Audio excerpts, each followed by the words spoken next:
बिस्मिल्लाहिर्रहमानिर्रहीम। अस्सलाम वालेकुम। आप उसामा गाज़ी यूट्यूब चैनल देख रहे हैं। भारत ने एक दफ़ा फिर लाइन ऑफ कंट्रोल पर शदीद इश्तियाल अंगेज़ी की है और बहुत ज़्यादा फायरिंग की है, गोलाबारी की है, जिसके नतीजे में अब तक की इतलात के मुताबिक ये तकरीबन रात 10 बजे मैं आपको बता रहा हूँ जब वीडियो बना रहा हूँ, इस वक्त तक 4 हमारे शहरी शहीद हो चुके हैं, एक फ़ौजी जवान भी शहीद हुआ है और इसके अलावा बहुत से लोग ज़ख्मी भी हुए हैं।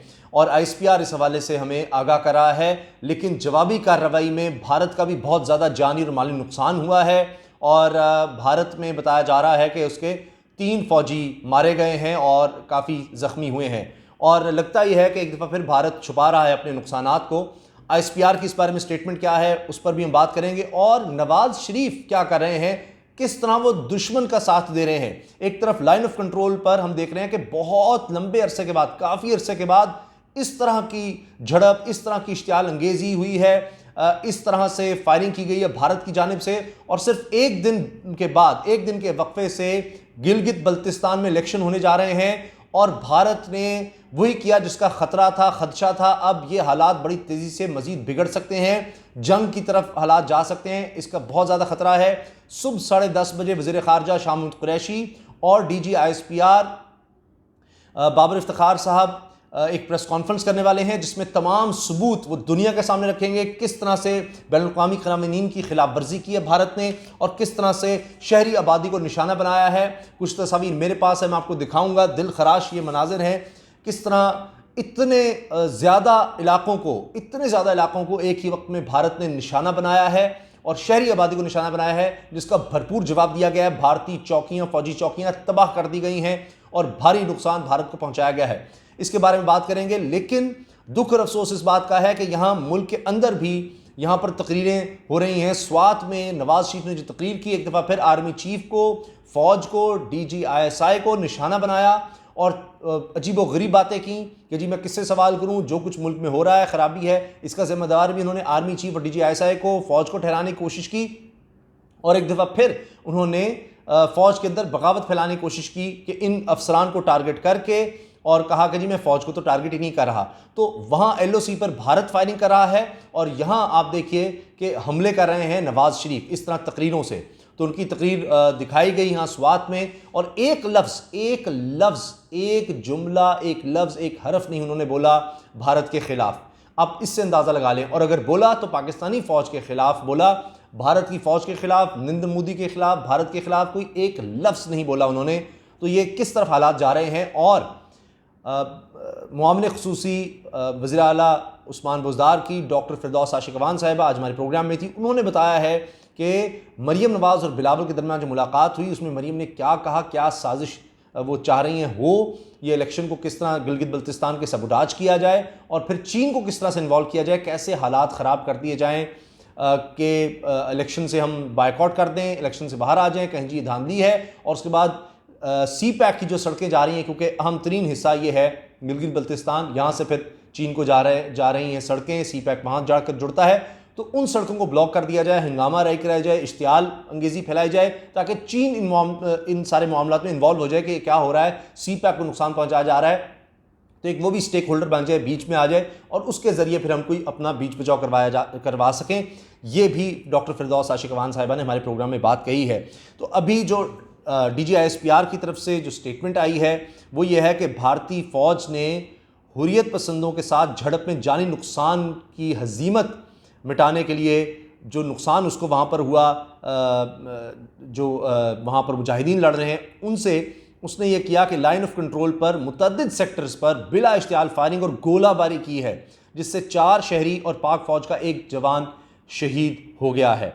और ISPR से जारी बयान के मुताबिक 7 और 8 नवंबर 2020 की दरमियानी शब भारतीय फ़ौज के मकबूजा जम्मू कश्मीर के ज़िला कुपवाड़ा में चंद हुर्रियत पसंदों के साथ झड़प हुई, जिसमें इसे जानी नुकसान उठाना पड़ा। उसके 4 फ़ौजी मारे गए थे, 4 फ़ौजी हलाक हुए थे। अब भारतीय फ़ौज ने मकामी आबादी के सामने होने वाली इस शर्मिंदगी, खिफ़त को मिटाने के लिए 13 नवंबर को आज़ाद कश्मीर के मुतअद्दिद सेक्टर्स में लाइन ऑफ कंट्रोल के अतराफ हर तरह के हल्के और भारी हथियारों से बिला इश्तियाल और अंधाधुंध फायरिंग और गोलाबारी की है।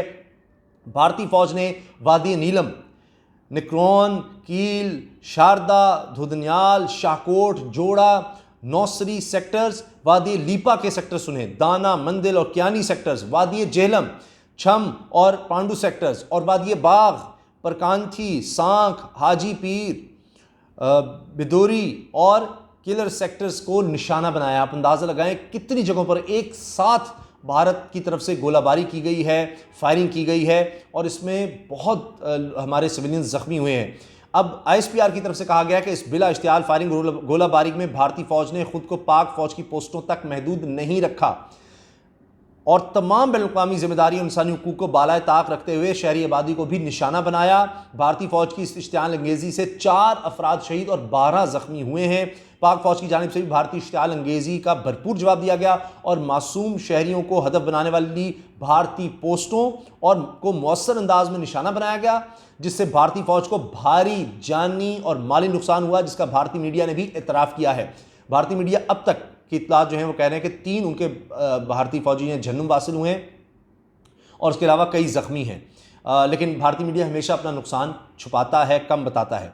अच्छा, फायरिंग के तबादले के दौरान पाक फ़ौज का 1 जवान शहीद और 5 ज़ख्मी भी हुए हैं। हमारे 5 जवान ज़ख्मी भी हुए हैं, 1 शहीद हो गया है। ISPR ने कहा है कि भारत का मुसद्दिक़ा नुकसान इससे कई गुना ज़्यादा है, जिसका इतराफ़ भारत ने किया है।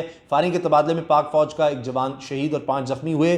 बेगुनाह शहरियों को निशाना बनाने की इस तरह की बुज़दिलाना कार्रवाइयों से भारतीय फ़ौज में अखलाकियात की कमी, इंतहाई गैर पेशराना अंदाज और इंसानी हुकूक को मुकम्मल अंदाज में नज़रअंदाज करने की सोच की अक्कासी होती है, जबकि ये 2003 के जंगबंदी मुआहदे की भी सरीहन खिलाफ वर्जी है। पाक फ़ौज के तर्जुमान ने जोर देते हुए कहा कि पाकिस्तान अमन पसंद मुल्क है, ताहम पाक फ़ौज अपने जवानों के खून और जान की कीमत पर भी मादरे वतन और कश्मीरी भाइयों के दिफा के लिए पुरअज़्म है। और इन्होंने कहा कि हम यकीन दिलाते हैं कि मुस्तक़बिल में भी इस तरह की इश्तियाल अंगेज़ियों का इसी तरह भरपूर जवाब दिया जाएगा। अच्छा, एक चीज़ मैं बता दूं, इसका ख़तरा था, क्योंकि जिस तरह से चीन के सामने बेइज्जती हुई है भारत की, और अभी हाल ही में हुर्रियत पसंदों से झड़प में भारत की बेइज्जती हुई है, तो उसकी खिफ़त मिटाने के लिए भारत ने ये इक़दाम करना था। इसका ख़तरा मौजूद था, उसका भरपूर जवाब दिया जा रहा है। और कल 10:30 बजे, यानी सुबह 10:30 बजे एक प्रेस कॉन्फ्रेंस भी है और उसमें तमाम सबूत लाए जाएंगे। 3000 दफ़ा 2019 में खिलाफ वर्जियाँ की हैं LOC की, लाइन ऑफ कंट्रोल की भारत ने, और इस साल 2020 में अब तक 2400 मरतबा खिलाफ वर्जी हो चुकी है। और ये बात पाकिस्तान के मुस्तक़िल मंदूब मुनीर अकरम अक़वाम मुत्तहिदा की सतह पर भी उठा चुके हैं। अब ये मैं आपको तस्वीरें दिखा रहा हूँ, दिल खराश है। ये देखिए किस तरह ये बच्चा ज़ख्मी हुआ गोलाबारी से आज़ाद कश्मीर में जो किया गया है। और ये देखिए, ये बच्चा अब्दुल हन्नान इस बच्चे का नाम है, बड़ा ही मासूम प्यारा सा बच्चा है। देखिए, इसको ज़ख्मी कर दिया है इस गोलाबारी में। ये देखिए, घरों को आग लगी हुई है, इतनी ज़्यादा शेलिंग की गई, इतनी ज़्यादा गोलाबारी की गई है। ये देखिए आज़ाद कश्मीर में किस तरह घरों को आग लगी, और ये बच्चा देखिए इतना मासूम सा बच्चा। तो इस तरह मैंने आपसे अर्ज़ किया कि 4 शहरी भी शहीद हुए हैं और 1 जवान भी हमारा पाक फ़ौज का शहीद हुआ है। अब देखिए कि नवाज़ शरीफ क्या कह रहे हैं। एक तरफ ये भारत ये हरकतें कर रहा है और दूसरी तरफ एक लफ्ज़ नवाज़ शरीफ ने नहीं बोला, और जो कुछ बोला वो सिर्फ पाकिस्तान के पाक फ़ौज के ख़िलाफ़ बोला। और मैं उनके जुमले आपको सुनाना चाह रहा हूँ, ताकि ये ना हो कि जी कहें जी मैंने खुद से कुछ ऐड कर दिया है या कुछ कह दिया है। और उन्होंने शदीद तनकीद का निशाना बनाया है आर्मी चीफ को, DGISI को, और कहते हैं कि जनरल कमर जवेद बाजवा, ये तकरीर की है स्वात में और जनाब वीडियो लिंक के ज़रिए। फिर मरियम कहती हैं जी हम फ़ौज के ख़िलाफ़ कब हैं, कहाँ हैं। उस एक तरफ फ़ौज वहाँ मुल्क का दिफा कर रही है, उस पर हमले हो रहे हैं, और यहाँ से अंदर ये फ़ौज पर हमले कर रहे हैं। नवाज़ शरीफ ने कहा है कि जनरल कमर जवेद बाजवा या जनरल फैज़ हमीद जवाब दें कि उन्होंने पाकिस्तान के साथ ये सलूक क्यों किया और उन्होंने पाकिस्तान को तबाही के गड्ढे में क्यों फेंका, कि जी ये जो सब कुछ हो रहा है इस वक्त, महंगाई है, ये सब कुछ है, ये हुकूमत क्यों लेकर आए, उसके तनाज़ुर में कहा। और कहते हैं कि जी नवाज़ शरीफ हमारा नाम क्यों लेता है, तो फिर मैं किसका नाम लूँ, मैं चंद आदमियों की लाकानूनीत और आइन शिकनों का इल्ज़ाम पूरी फ़ौज को नहीं दे सकता, और क्यों दूँ। अब ये फिर उसको जस्टिफाई कर रहे हैं कि जनाब हम किस तरह से फ़ौज में बगावत, नहीं जवान अलग हैं, वो आर्मी चीफ का DGIC की बात ना सुने, उनकी बात ना माने। फिर नवाज़ शरीफ ने कहा कि ठीक है जनरल बाजवा, जनरल फैज़, आपने अपनी मर्ज़ी की JIT तो बनवा ली, इसके फैसले भी आपने हासिल कर लिए और नवाज़ शरीफ को वज़ारत उज़्मा से हटवा भी दिया। अब ये फिर इल्ज़ाम लगा रहे हैं, बिलावल तक कह चुके हैं कि जी इनके सबूत का मैं मुंतज़िर हूँ, लेकिन अभी तक कोई सबूत नहीं वहीं पर। और फिर ज़ुबैर साहब इनके तर्जुमान कहते हैं जी ये सियासी बयानात हैं, सियासी बयानात हैं, यानी मतलब इस तरह के बयानात जब हमले करते हैं, किसी सबूत की ज़रूरत नहीं है, किसी अदालत में जाने की ज़रूरत नहीं है, कोई सबूत हमें देने की ज़रूरत नहीं है, बस हमने हमले जारी रखने हैं। नवाज शरीफ ने कहा, जी मुझे शहबाज शरीफ, मरीम नवाज, मेरे ख़ानदान और पार्टी के लोगों को जेलों में डाल दिया, मीडिया के ज़रिए हमारी किरदार कुशी अब भी जारी है। अगर मामला यहीं तक रहता तो चले, कोई बात नहीं थी, लेकिन पूरे अवाम को गुर्बत, महंगाई और गुर्बत में धकेलने का जवाब किसी न किसी को देना पड़ेगा और देना होगा। मेरा तो जुर्म था कि मैं पाकिस्तान की अवाम की हुक्मरानी, आइन, जमहूरियत के उसूलों और अपनी हदूद के अंदर रहने की बात करता, लेकिन अवाम का क्या कसूर था। फिर जनाब कहते हैं, जी सिर्फ इमरान खान से नहीं मैं जवाब मांगता इस सब का, बल्कि इसको लाने वालों से मांगता हूं, क्योंकि वो तो कठपुतली है। फिर कहते हैं जी कि कराची वाक़े ने मेरे मौक़िफ़ को सच साबित कर दिया, और इन्होंने कहा कि जी इसको हिलाने वाली उंगलियां इस जुल्म जबर का हिसाब दें। कराची में किस तरह सिंध पुलिस के सरबराह आईजी को रात गए घर से अगवा करके यरमाल बनाया गया और फिर एक बेबुनियाद और गैर कानूनी FIR काटने का हुक्म दिया गया और मरीम नवाज, कैप्टन सफदर के कमरे को तोड़ा गया और सफदर को गिरफ्तार किया गया। इस शर्मनाक रवैये पर सिंध पुलिस ने अपना रद्दमल दिया। इस पर जनरल बाजवा ने खुद इंक्वायरी करवाने का ऐलान किया। अब एक प्रेस रिलीज जारी की जाती है कि इंक्वायरी मुकम्मल हो गई और मौजूदा जिम्मेदारों को हटा दिया गया। कहते हैं, नवाज शरीफ ने कहा, मैं कहता हूं कि यहाँ हुकूमत के ऊपर एक हुकूमत है, रियासत के ऊपर एक रियासत है, और रियासत है तो क्या कराची वाक़े में मेरे मौक़िफ़ को सच्चा साबित कर दिया या नहीं। मुसलसल देखिए यही बात है, कोई बात LOC की नहीं करेंगे, कोई भारत की बात नहीं इसमें हो रही। फिर कहते हैं कि जी पहले ये तो देखें कि FIR कटवाना ISI और रेंजर्स का काम और जिम्मेदारी है। अगर पुलिस बेबुनियाद और गैर कानूनी FIR दर्ज कराने से इनकार कर दे तो किसी इदारे को यह हक है कि ये बंदूक के ज़ोर पर IG और एडिशनल IG को अगवा कर ले। क्या किसी महज़ब मुल्क में ऐसा हो सकता है? तो सवाल ये है कि फिर क्यों नहीं दर्ज हो रही FIR अब तक? क्या दिन दिहाड़े सब नहीं देखा कायदे आज़म के मज़ार की बेहरमती हुई, उस पर कहते हैं जी नज़रियात की तो बेहरमती होती है कायदे आज़म की। वाह वाह सुभान अल्लाह। यानी इसका मतलब है कायदे आज़म के अहकामात पर आप कितना अमल कर रहे हैं। अगर हम उस पर अमल नहीं कर रहे तो इसका मतलब है कि जब कायदे आज़म के अहकामात पर अमल नहीं होता, वो उनकी तजलील है, तो मज़ार की भी तजलील कर लो। जब तो इसमें क्या फ़र्क पड़ता है? नहीं, कौम को ये सिखाएं कि हम कायदे आज़म की बात तो वैसे ही नहीं मानते, तो मज़ार की बेहरमती हो गई, वहाँ जाकर इस तरह का कोई काम कर दिया गया, हुल्लड़बाजी कर दी गई, तो क्या फ़र्क पड़ता है? इसमें क्या जुर्म कर दिया गया? अब बात यह है कि उस पर कायदे आज़म का उन्होंने कुछ कहा कौम को और उस पर उस तरह अमल नहीं किया जाता, तो कहाँ लिखा है कि उसकी इस तरह सज़ा होगी? बेहुरमती की सज़ा है। लेकिन ये कि कायदे आज़म ने कहा, हम ठीक है, हम कमज़ोर लोग हैं, उनकी बातों पर अमल उस तरह से नहीं करते, लेकिन ये अखलाकी कमज़ोरी ज़रूर है। ये कानूनी तौर पर क्या जुर्म है या नहीं? जो कानूनी तौर पर जुर्म है उसकी तो सज़ा होनी चाहिए। बहरहाल कहते जी मज़ार कायद की बेहुरमती की गई और अफसरों के जज्बात भड़काए गए और उनके जज्बात भड़क गए। अच्छा, फिर ये कहते हैं जी वही बात कि कायदे आज़म के फरमुदात पर अमल नहीं होता तो उस पर कोई बेहुरमती नहीं होती, कायदे आज़म के मज़ार की बेहुरमती होगी, वहाँ जाकर किसी ने कर दिया। तो मुसलसल इसी तरह के जी नवाज शरीफ कहते हैं कि ऐसे में इन्हें ना तो आइन और कानून का ख्याल आता है, ना ही अपने हलफ का, और ना ही फ़ौज के इदारे, और ना ही किसी चेन ऑफ कमांड का ख्याल आता है। जज्बात की रोह में बहकर कुछ भी कर सकते हैं और इस बड़े मामले को दो इदारों के दरमियान गलतफहमी की वजह करार दिया जाता है। सूबाई पुलिस के सरबराह को गिरफ्तार करके FIR दर्ज करने का जिक्र ही नहीं, इन अफराद के नाम तक नहीं बताए गए जिसने ये काम किया, इसलिए ये नाम मुकद्दस हैं, ये सिर्फ सियासतदान हैं, इनके नाम के साथ चोर, डाकू, गद्दार लगा देते हैं। मुसलसल यानी वो टारगेट, उन्होंने पूरी तकरीर में यही टारगेट था उनका मेन, आर्मी को टारगेट किया।